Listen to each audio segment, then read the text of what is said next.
Bueno, como suele ser, no digo en todos los casos, pero en muchos casos, mi relación con el inconsciente empezó con mi neurosis, una crisis neurótica a los 15 años, y eso me obligó a pedir ayuda y tuve la suerte de que ya en mi casa había cierto conocimiento de Freud, estaban presentes las obras de Freud y, bueno, espontáneamente fui a comparar mis síntomas con los que encontraba descritos en las obras de Freud. Y a raíz de ahí, bueno, pues me interesé por el psicoanálisis y eso me llevó a conocer a Oscar Massota, que fue mi primer maestro en psicoanálisis, que me permitió empezar a conocer sistemáticamente a Freud y también a Lacan. Ese fue mi trayecto, digamos mis inicios de lo que es mi relación con el inconsciente. Yo empecé a trabajar como psicólogo, pero seguí con mi formación psicoanalítica con Oscar Massota, e incluso antes de que terminara la carrera ya se había fundado la Biblioteca Freudiana en el año 79. Oscar Massota fundó la Biblioteca Freudiana en el 79 y yo con otros colegas estuvimos ahí desde el principio y fue una institución muy importante porque vehiculizó en aquel momento lo que fue la formación de una generación como la mía, que en aquel momento no tenía muchos lugares de referencia porque el psicoanálisis en España estaba poco presente, digamos. Sí que había psicoanalistas, pero realmente era una práctica poco conocida y lo que no era conocido en absoluto era lo que era la obra de Jacques Lacan, que en aquel momento era algo completamente desconocido y que incluso ni siquiera se había publicado. Se había publicado en México, pero eran textos poco conocidos en España. Entonces, de algún modo, una característica de aquella época es que los jóvenes españoles accedimos a lo que era una corriente de psicoanálisis francés a través de argentinos. O sea que la inmigración de argentinos fue lo que nos abrió la puerta a todo un campo de la cultura que en aquel momento estaba un poco cerrado para una España que no es la de ahora, ¿no? Era una España muy todavía con el peso de años de aislamiento cultural, creo yo, ¿no? Sí, he dicho que no tenía nada que ver la psicología con el psicoanálisis, entre otras cosas porque en la formación que se recibía en aquel momento en la Facultad de Filosofía y Letras, sección Psicología, que era como se llamaba, no había ningún tipo de formación relacionada con Freud, era como que no existía. La formación era totalmente escorada hacia el conductismo y una cierta idea de lo que era la psicopatología general, pero no, en realidad formación en relación con el psicoanálisis no había ninguna en absoluto. Bueno, en el posfranquismo pasaba porque había una dominación completa y absoluta del conductismo en aquella época en lo que era la formación universitaria. Luego no lo sé, porque han pasado muchos años y me imagino que ha habido momentos distintos. En este momento sí que creo que hay, dentro de lo que es la formación de grado, hay referencias al psicoanálisis. Creo que pocas, pero muchas más de las que había en aquella época. A pesar de todo, me parece que la formación relacionada con el psicoanálisis está más en estudios de posgrado, se refleja más en posgrados. Está claro que Massota retomaba lo que en su momento había planteado Freud, que seguía siendo de actualidad, teniendo en cuenta que, por ejemplo, en algunas organizaciones psicoanalíticas se seguía planteando prácticamente la obligatoriedad de tener estudios de medicina. Incluso no estaba tan claro que fuera suficiente con los estudios de psicología. Pero es verdad que la idea de laicidad tiene una dimensión simbólica. Es decir, que en última instancia el psicoanálisis está más allá de toda idea de ortodoxia en la formación, ¿no? Creo que la laicidad, ¿no?, en relación con lo que sería, ¿no?, la religión, es un significante que introduce la noción de que es un saber que no tiene que responder a ninguna ortodoxia, ya sea la planteada por unas regulaciones legales de un Estado o más allá, ¿no?, por lo que sea la mentalidad del momento. El psicoanálisis es laico en el sentido de que no debe someterse a ningún orden de creencias que esté más allá de los que se generan en su propia práctica. Para mí, el psicoanálisis francés fundamentalmente es todo lo que tiene que ver con la enseñanza de Jacques Lacan. No creo que se pueda decir hoy día que haya, al menos no dentro de mi orientación, un psicoanálisis francés. Creo que en Francia hay psicoanalistas de distintas orientaciones y la orientación que para mí en este momento es fundamental dentro del psicoanálisis francés es la de Jacques Lacan, que es de alguna manera la que creo que en estos momentos se ha planteado como una referencia cada vez más indiscutible a nivel internacional. Pero de ahí a decir psicoanálisis francés, me parece que es una caracterización un poco vaga que no responde demasiado a la realidad. O sea, creo que las divisiones doctrinales en este momento no creo que pasen por Inglaterra, Estados Unidos, Francia, aunque en cada uno de estos contextos culturales puede haber alguna corriente psicoanalítica que sea más dominante, ¿no? El psicoanálisis, obviamente, no puede no estar influido por lo que serían las características culturales del medio donde se desarrolla. Pero, claro, eso es algo que de alguna manera hay que reconocer, pero al mismo tiempo la posición que debería tener el psicoanálisis, más que estar condicionado por un horizonte cultural, sería hasta qué punto puede no dejarse influir excesivamente por unas coordenadas culturales, ¿verdad? En última instancia, me parece que es obvio que las variantes culturales tienen un efecto, de otras cosas, porque también tienen un efecto sobre los modos de presentación del malestar en las personas, ¿no?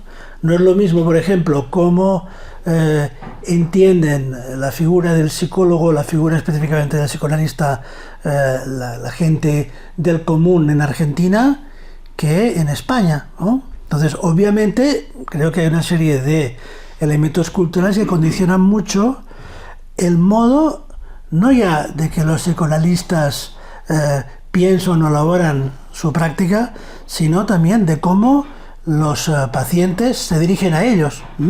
Entonces me parece que realmente, por ejemplo, obviamente hay una diferencia que quizá en este momento ya no es tan acusada, pero el lugar social que tiene como referencia la figura del psicólogo en Argentina, prácticamente es muy difícil pensar un argentino que no haya ido al psicólogo alguna vez, mientras que la figura del psicólogo, digamos, se ha ido introduciendo más lentamente, ¿no?, en España. Y en cuanto al psicoanálisis, podríamos decir algo parecido. El psicoanálisis ha estado muy presente en Argentina durante décadas y se ha convertido prácticamente en una especie de figura de la cultura muy presente, ¿no? Los taxistas hacen interpretaciones, ¿no?, supuestamente freudianas, y incluso en los diálogos entre las madres y sus hijos hay elementos que están tomados de una especie de psicología popular inspirada en Freud. E incluso me atrevería a decir que en Lacan. Pero bueno, eso es, podríamos decir, el horizonte sobre el cual los psicoanalistas tienen que pensar su práctica, pero evidentemente eso no tiene nada que ver con el modo en que ellos deben pensar y conceptualizar su práctica. No deberíamos estar demasiado influidos por la cultura ambiente en la forma de desarrollar nuestros conceptos para pensar en nuestra práctica. Pero, por supuesto, la clínica que desarrollamos está condicionada porque no hay la misma presentación de los síntomas, por ejemplo, y ahora doy un salto más fuerte, en Estados Unidos que en Europa. Hay un hiato cultural muy fuerte. Por ejemplo, la forma de presentación de algunas sintomatologías en Estados Unidos en este momento es algo que está muy regido por factores culturales que no se dan aquí. Ahí sí que hay una clínica distinta. Pero, por supuesto, luego habría que ver en los distintos países cuáles son las corrientes psicoanalíticas teóricas que han recibido, se han desarrollado más, en parte porque corresponden o entran en resonancia con algunos factores culturales. Por ejemplo, en una época Freud decía, ¿no?, que los psicoanalistas iban a exportar la peste del psicoanálisis a Estados Unidos. Y más bien lo que acabó diciendo Lacan era al revés, que parecía que la cultura norteamericana había contaminado la práctica y la teoría del psicoanálisis de los psicoanalistas que emigraron, ¿no?, después de la guerra, que se establecieron ahí. Hasta el punto que Lacan era muy crítico y decía que, en cierto modo, era una especie de psicoanálisis demasiado influenciado por una cultura de un pragmatismo de la adaptación a la realidad. Lacan decía que, en cierto modo, la corriente dominante en Estados Unidos de aquella época era la ego psychology. En realidad era un psicoanálisis que se había degradado y se había convertido en una especie de instrumento de adaptación a la sociedad norteamericana. El psicoanálisis es una práctica que parte de una serie de tesis fundamentales que son la existencia de lo que Freud llamó el inconsciente y otro dominio de la experiencia que tiene que ver con las pulsiones, que es una forma de pensar la relación del ser hablante con su cuerpo. Entonces, el psicoanálisis es una práctica que no se puede separar de la idea de una existencia del inconsciente, en tanto que tiene un efecto causal en la presentación de los malestares del sujeto. Toda teoría que niegue o no sea acorde con la existencia del inconsciente como tal sale del campo de definición de lo que sería el psicoanálisis. Lo mismo con respecto a la pulsión, que es el concepto con el que Freud repensó la relación del ser humano con su cuerpo. El psicoanálisis tiene una mala salud de hierro. Hace décadas que se dice que es anticuado. La noticia de que Freud ha muerto ha salido muchas veces. No la muerte en el sentido de Freud como persona viva, sino como referente teórico.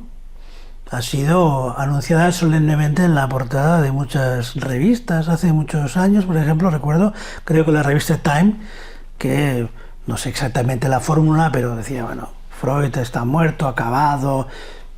Y no hay manera de terminar con el psicoanálisis. ¿Pero por qué? Porque el psicoanálisis se basa en algo muy simple, en la experiencia de que existe eso que llamamos el inconsciente. Y eso es algo que, en cierto modo, la creencia o la aceptación de que existe el inconsciente hoy día, por así decir, se opone a una serie de doctrinas que tienden a desarrollar a partir de toda una serie de instrumentos teóricos actuales una idea de que existe un sujeto consciente de sí mismo que puede regular todo lo que tiene que ver con la relación con sus pensamientos y con su cuerpo, y de alguna forma negar que exista una parte que no está sujeta al control de la conciencia. Entonces, en realidad, no es el psicoanálisis lo que hay que defender la hipótesis del inconsciente y demostrar que todas estas teorías del sujeto que controla todos los aspectos de su vida, en realidad siempre acaba encontrándose con límites que se manifiestan en forma de síntomas. Entonces yo diría que el debate es, bueno, cómo sostener que existe ese dominio del inconsciente como algo que no puede estar sujeto al control de nadie, ni al control político de los estados, ni al control de la conciencia, ni a la voluntad de un sujeto de ser el soberano de todos los aspectos de su vida. Como decía antes, no se trata de defender al psicoanálisis, hay que defender a los niños. Y hay que defender a los niños de una práctica del diagnóstico que cada vez es más ideológica. Y vemos que desde hace unas cuantas décadas hay una especie de epidemias diagnósticas, de manera que algunos esquemas muy simplistas son aplicados a una variedad de casos, de forma que se acaban produciendo fenómenos como profecías autocumplidas, ¿no? Es decir, se introducen diagnósticos muy precoces que borran la singularidad de cada sujeto, pero que lamentablemente acaban influyendo en la vida del niño, porque en cierto modo se convierten en una especie de lente a través de la cual esos niños son observados, entendidos y yo diría muchas veces no entendidos. Entonces realmente, por supuesto que existen niños autistas. El hecho de que se haya descubierto y se haya podido caracterizar el autismo como tal, se puede considerar un avance en la investigación, pero hay una tendencia a producir efectos en cadena, de manera que las categorías diagnósticas se amplían para ir incluyendo cada vez casos más diferentes. Y al final podemos ver que prácticamente son como 3 o 4 etiquetas diagnósticas que se reparten exclusivamente en los diagnósticos en las edades tempranas. Obviamente eso es un error y sin discutir la pertinencia del diagnóstico del autismo, hay que ver en efecto que hay otras afectaciones, hay otros trastornos y que de alguna manera la clínica debe ir cada vez más a reflejar la singularidad de cada sujeto. Entonces, de cierto modo, el diagnóstico que más nos interesa en psicoanálisis no es ya el de autismo o psicosis, sino justamente es tratar de ir más allá de aquello que la categoría como tal puede describir y dirigirnos a la singularidad. Entre otras cosas, porque la mayor parte de las veces aquello que realmente puede ser decisivo en la vida de un sujeto es poder entender y acoger algo de lo inclasificable que tiene. Creo que en esto reflejo el título de un libro muy importante editado por Jacqueline Miller y en el que participaron una serie de psicoanalistas en torno de casos de psicosis, pero apuntando a mostrar en cada caso aquello que tiene de inclasificable y mostrando que el elemento más decisivo para poder entender el caso y para poder dirigir el tratamiento era entender aquello que no entra en ninguna clasificación. Entonces, las clasificaciones en la infancia son necesarias, por supuesto, pero, por ejemplo, empezamos a ver en los últimos años que de todos esos niños que fueron diagnosticados como autistas o como TDAH en la infancia, trastorno por déficit de atención, en la edad adulta desarrollan una serie de síntomas que verdaderamente no tienen nada que ver con el diagnóstico que tuvieron en la infancia. Entonces eso es un problema muy serio, porque ahí vemos que muy probablemente estos diagnósticos eran etiquetas impuestas que justamente velaban una realidad y en el fondo no tenían ninguna, digamos, capacidad ni de interpretación ni predictiva de lo que iba a ser la evolución de ese sujeto. Esto es importante porque creo que lo que necesita un niño, tenga la dificultad que tenga, es realmente que haya un otro que esté a la altura y que pueda escucharlo en su singularidad. Y cuando se escucha una etiqueta y no a un niño es un problema. Por ejemplo, el otro día, hablando con personas que trabajan en un CDA, discutíamos sobre esta incidencia desmesurada de los casos de trastornos por déficit de atención, hiperactividad, y lo que a mí me salió a comentar es que ya no existían los niños inquietos, ya no existen los niños angustiados, sino que realmente los niños tienen todos TDAH. Y no es lo mismo decir que un niño está inquieto o angustiado a decir que es un TDAH. Además, ahí está la aberración, y es que las personas ya no tienen un diagnóstico, sino que son un diagnóstico. Esto me parece que es fundamental porque vemos ahí una tendencia en el uso de los diagnósticos, que de hecho se han convertido también en algo que forma parte del lenguaje común, como una especie de etiquetas identitarias, o sea, son identidades, ¿no? Y claro, en un momento en que el niño está en formación, ser identificado como un TEA, realmente eso tiene consecuencias.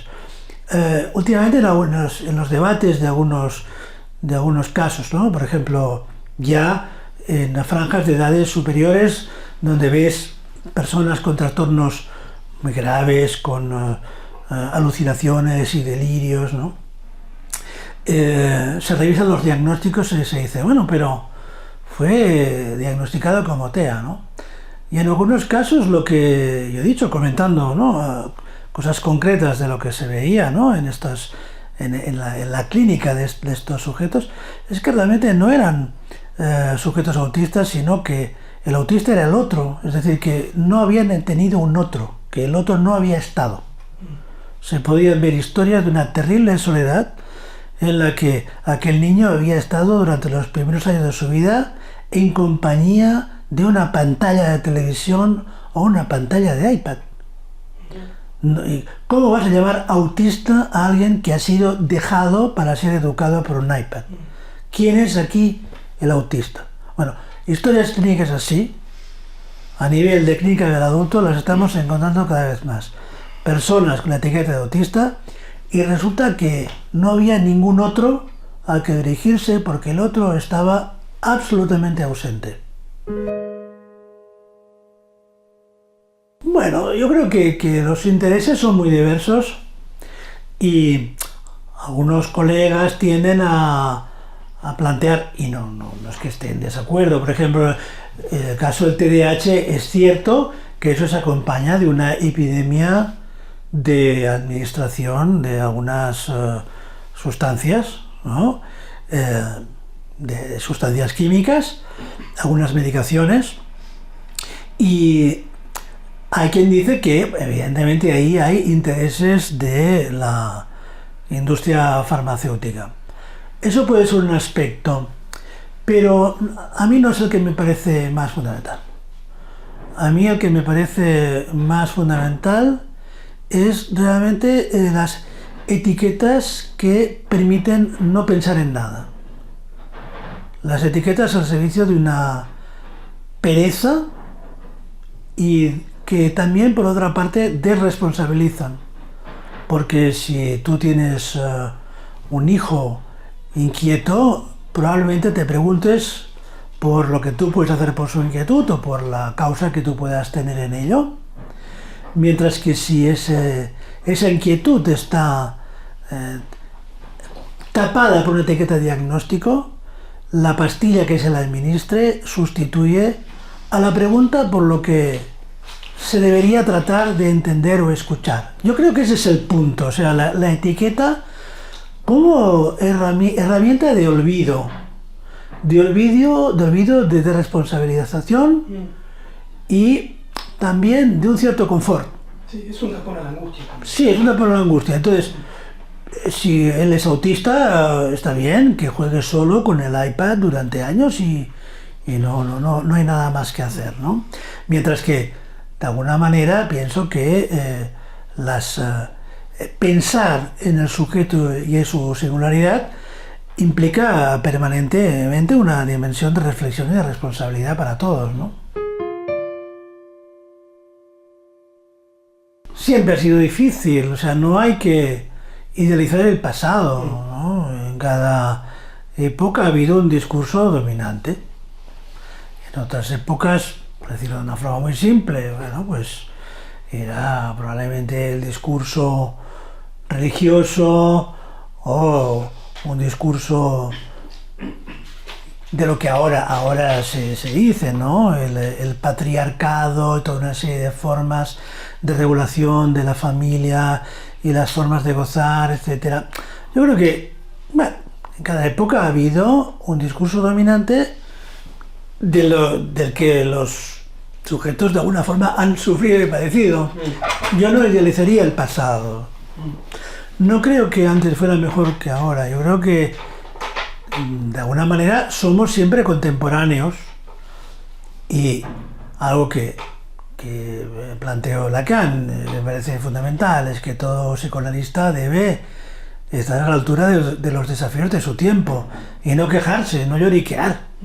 En la época de Freud había unas dificultades, en la época de Lacan otras, y ahora ya no estamos ni siquiera en la época de Lacan, estamos post, ¿no? Dentro de la organización de la que yo formo parte, que es la Asociación Mundial de Psicoanálisis, que se fundó en el año 89, el reto es un poco ¿no? Cómo actualizar el psicoanálisis, ¿no? Cómo pensar el psicoanálisis en la actualidad, entendiendo que también tiene que evolucionar sencillamente porque el sujeto en nuestro tiempo ya no es el sujeto del tiempo de Freud. Los síntomas no son iguales, ¿no? Los síntomas han cambiado. ¿Qué quiere decir eso? Que somos siempre contemporáneos. El problema es cuando somos nostálgicos y queremos seguir pensando el sujeto de hoy con las herramientas de Freud o de Lacan sin actualizarlas, ¿no? O sea, lo que estamos tratando constantemente, ¿no? En la AMP, ¿no? Y en la escuela particular en España, la que yo formo parte, de la Escuela Lacaniana de Psicoanálisis, que forma parte de la AMP, es de pensar eso, como con estas referencias teóricas, Freud y Lacan, pero actualizarlas permanentemente. Y entonces entramos en una dimensión distinta. Hay que borrar eso de que ahora es más difícil. Siempre lo fue, pero siempre hay una vía, una brecha por donde entrar. Y es, bueno, pues los síntomas, ¿no? Finalmente hay muchos niños que les dan Risperdal y siguen tan inquietos con el Risperdal como sin durante años, y al fin uno les puede preguntar a los padres, oiga, ¿y hay alguna diferencia cuando toma Risperdal o no? Y a lo mejor te dicen, bueno, hace 5 años y nunca se ha probado de quitárselo. Y a lo mejor se podría probar. No digo que todos los niños tengan que dejar de tomar Risperdal, pero por ejemplo lo que no hay es poner a prueba las medicaciones. Y a veces se trata de probarlo y a veces hay la sorpresa de que, pues no, resulta que no tenía el efecto esperado. Entonces, ¿por qué no confiar en el síntoma y pensar que, con independencia de cuál sea el discurso dominante de la época, siempre hay el poder de protesta del síntoma? El síntoma siempre va a la contra. Si el discurso dominante es neuro, habrá los síntomas que pondrán en crisis ese paradigma. Y lo vemos constantemente, como por ejemplo los síntomas histéricos que nos encontrábamos cuando yo empezaba a practicar hace ya bastantes años. Eran síntomas que en algunos casos recordaban más algunos casos de Freud. Por ejemplo, los síntomas de conversión. En la actualidad eso prácticamente ha desaparecido y hay otras epidemias diagnósticas, como por ejemplo la fibromialgia, que de alguna manera son la evolución de los síntomas en función de los discursos dominantes en la medicina de cada época. Cada discurso dominante en la medicina se va a encontrar el síntoma que lo cuestiona y lo pone en crisis. Y siempre va a haber ofertas, ¿no?, diversas en cada época. El psicoanálisis no tiene ninguna aspiración de ser para todos. Es una elección. La gente tiene derecho a elegir. La gente tiene derecho a preferir un coaching, tiene derecho a preferir un psicólogo conductista o un psicólogo cognitivista. Es una elección. Los psicoanalistas tienen que estar ahí en el mundo, sabiendo hablar al sujeto contemporáneo y transmitiendo qué es aquello que el psicoanálisis puede ofrecer a partir de los problemas particulares del sujeto de nuestra época, que obviamente no son los que tenía hace 40 años. Hace, por ejemplo, 40 años, y hay un artículo muy interesante que escribió en el 2004 Jacqueline Miller en un congreso que se llama, no recuerdo exactamente el título del artículo, pero fue su intervención en un congreso en Comandatuba en el año 2004, que planteaba una cosa que a mí me ha sido muy útil. Planteaba que el psicoanálisis hasta ese momento había funcionado a partir de lo que era el paradigma de la represión. Nos ocupábamos de sujetos cuyos síntomas eran efecto de la represión. Es decir, personas que tenían que renunciar en nombre de alguna forma de autoridad paterna o lo que fuera a algún tipo de forma de satisfacción pulsional. Mientras que a partir de cierto momento estamos en una cultura que ya no es la cultura de la represión, estamos en un paradigma distinto. No hay nada prohibido, todas formas de satisfacción en realidad están al alcance de los niños desde que son pequeñitos. Los niños ven pornografía desde que tienen 7 años. Nadie puede impedir a ningún sujeto que sea homosexual, que practique el sadomasoquismo, que sea asexual, que sea poliamoroso. No existe ya esta prevalencia de la represión como motor de la cultura. Entonces nos encontramos más bien con un sujeto que tiene un permiso para gozar y los síntomas tienen una forma distinta. Pero ¿qué pasa? Que el sujeto contemporáneo sigue necesitando un interlocutor, sigue teniendo síntomas. Los síntomas son distintos, pero hace falta alguien que pueda escucharlo, y alguien que pueda escucharlo precisamente desde un punto de vista que no sea el del discurso dominante. El discurso dominante es el que le dice al sujeto: para tener éxito tienes que ser de esta manera o hacer tal cosa. Y siempre hay un fracaso. Siempre hay un fracaso. Y el psicoanalista es el que está ahí para acompañar el fracaso necesario, porque nunca nadie ha estado a la altura de las exigencias del discurso dominante. Entonces, ¿estamos en contra del discurso dominante? No. Es una tontería. ¿Cómo vamos a luchar como Don Quijote contra los molinos? No, no. Basta con estar ahí y ofrecer una escucha a las personas que sufren, porque, como es inevitable, siempre se fracasa de estar a la altura de las exigencias del discurso dominante. Hace unos años era de ser la madre perfecta o no sé qué esposa, ¿no? Y ahora es la exigencia de no ser suficientemente feliz, no tener suficientes amigos, no ser suficiente lo que sea. Entonces, digamos, el no ser qué cosa ha cambiado, pero obviamente, digamos, el discurso dominante es el que le exige al sujeto ser y vivir de una forma determinada, que es la que la ideología del momento promueve. La protesta a eso se llama síntoma.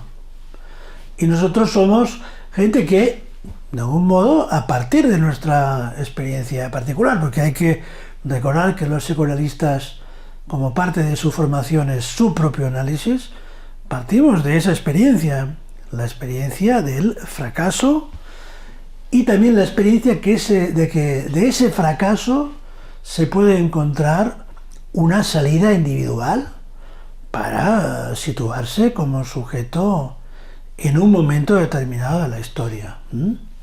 Realmente, cuando hablamos, se nota mucho trabajando con jóvenes, es muy interesante porque ahí está este prejuicio de que los jóvenes, ¿no?, como si ellos estuvieran totalmente atrapados, ¿verdad?, por esta especie de discurso tecnológico. Y no es así, al contrario, están llenos de inquietudes, porque realmente vivimos en un mundo tan abierto en el que hay tantas cosas posibles que en realidad cada joven siente que tiene que inventarse su vida, pero tampoco puede hacerlo solo. Le hace falta un interlocutor para poder realmente acabar construyendo su solución. La ventaja que tiene el psicoanálisis es que parte de que el psicoanalista no puede ni debe imponer ningún ideal, ni ninguna identificación. Más bien tiene que ayudar a cada sujeto a partir de sus recursos propios, que son, para terminar con una palabra que me parece fundamental, inclasificables.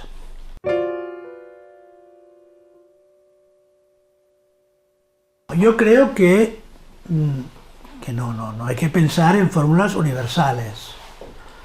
El psicoanálisis no tiene por qué ser para todos.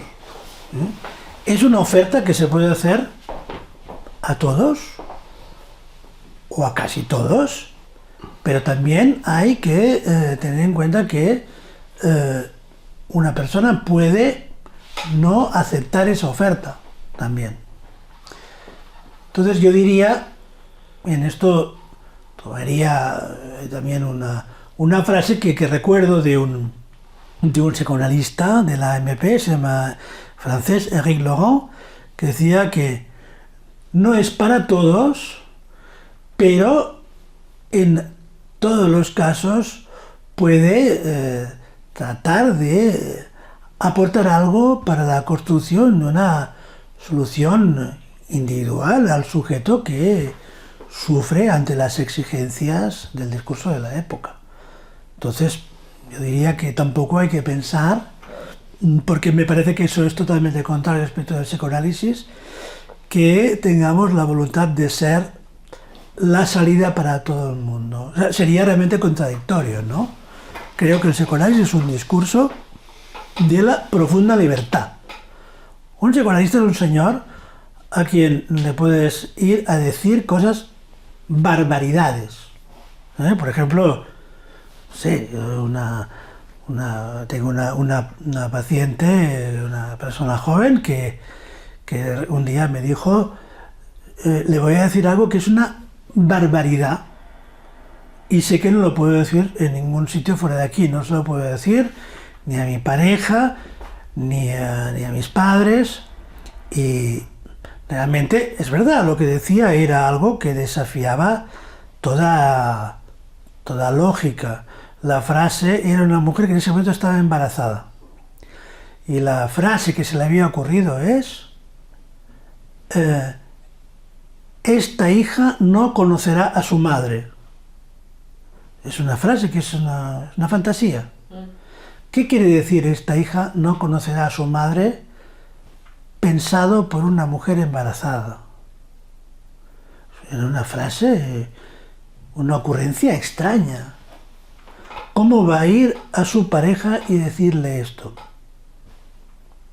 Claro, el psicoanálisis es un discurso de una extrema libertad donde se pueden decir cosas que realmente se dan de patadas con las expectativas de felicidad, adecuación. No es lo que pondrías en Instagram, si es que lo tienes.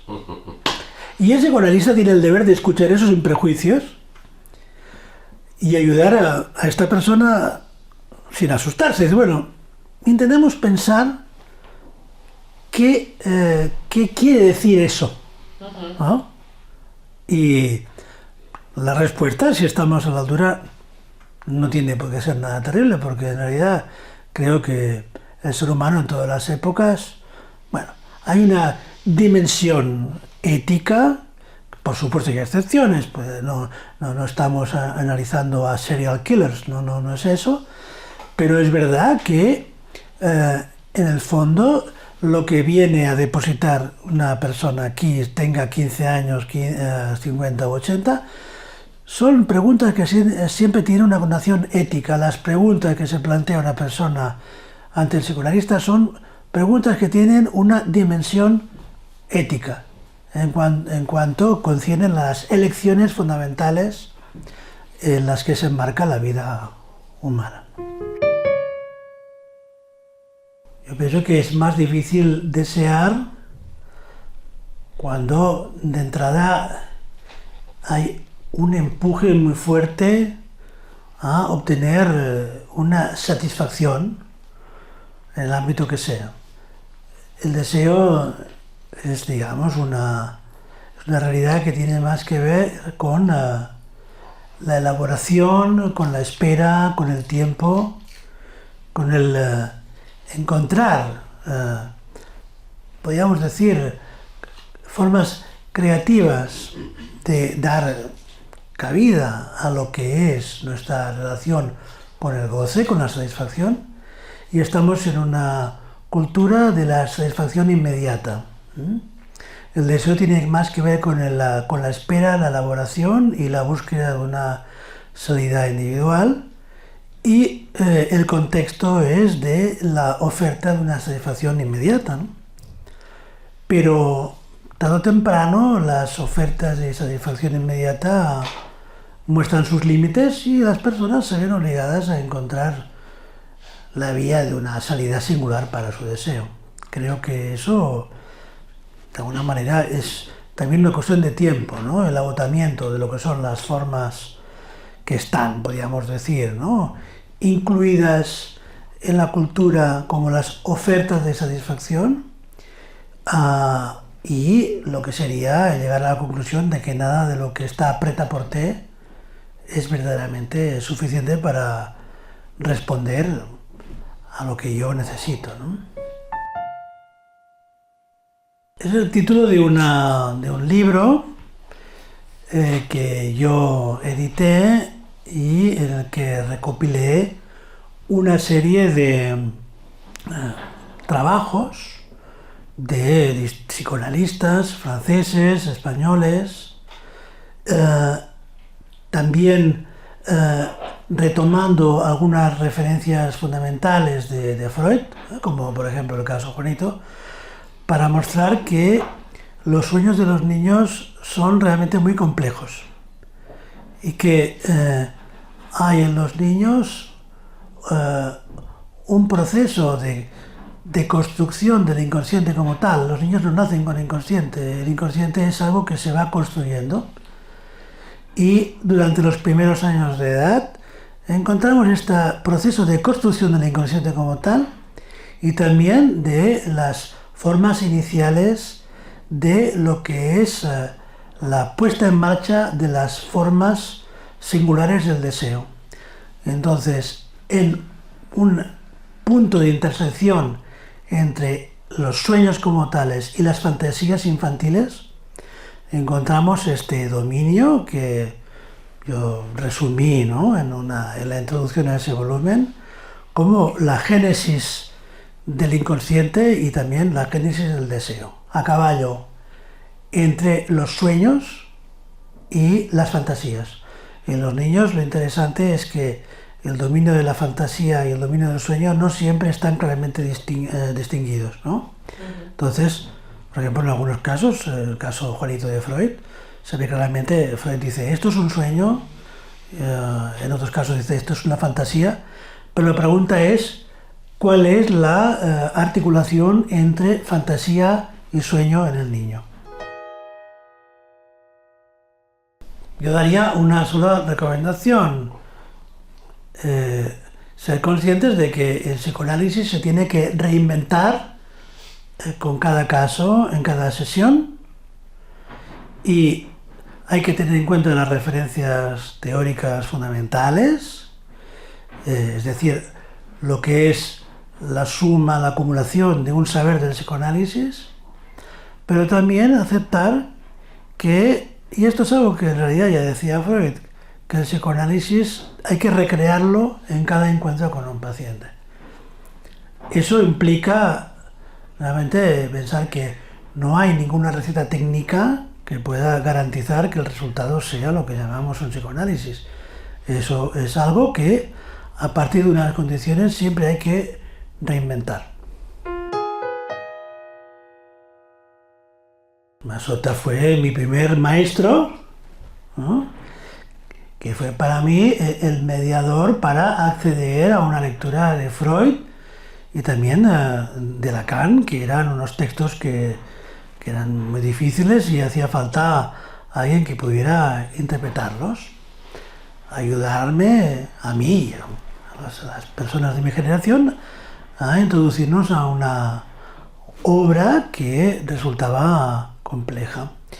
Creo que esto es importante señalar, es decir, el psicoanálisis, de la misma forma que no nos analizamos solos, no existe el autoanálisis, de alguna manera la formación analítica pasa también por la transferencia con otros que en un momento determinado están en una posición de ventaja para poder ayudar a interpretar lo que sería la vigencia del inconsciente en una época concreta. Esto para mí fue en un momento determinado Masota, y en otra época ha sido Jacques Miller, que de algún modo, si para mí Masota fue la introducción a Lacan, Jacques Miller fue de alguna manera la figura de referencia que me permitió entender el conjunto de la enseñanza de Lacan y muy particularmente la última parte de esta enseñanza, los textos de los años 70, que realmente implican un esfuerzo de interpretación, pero que son muy actuales. Entonces, para mí son estas dos figuras de referencia, Masota y Jacques Miller, que me han permitido el acceso a aspectos distintos de Freud o de Lacan. Porque realmente creo que es verdad, nadie se forma a sí mismo. Hay que poder admitir que de la misma forma que tenemos inconsciente, tenemos puntos ciegos y hace falta otro que de alguna manera pueda ayudarnos a salir del funcionamiento automático de nuestros prejuicios. Por eso no es una cuestión de enseñanza, sino de formación. Es decir, ayudarte en ese ejercicio de ir más allá de lo que tú puedes pensar en un momento dado. La formación es eso. No puede ser uno solo porque no podemos pensar más allá de nuestro, digamos, especie de nuestra burbuja de pensamiento, sin otro que pueda ayudar a perforar ese límite. Es decir, en la formación hay algo que es más o menos homogéneo a lo que decimos del inconsciente. Si hay un punto ciego que es el inconsciente, eso también se pone en juego con el aprendizaje. No es un aprendizaje en el sentido de aprender una serie de conceptos, sino realmente de ser capaz de salir de los límites de tu propio pensamiento, en tanto que necesariamente está limitado por tus propios prejuicios.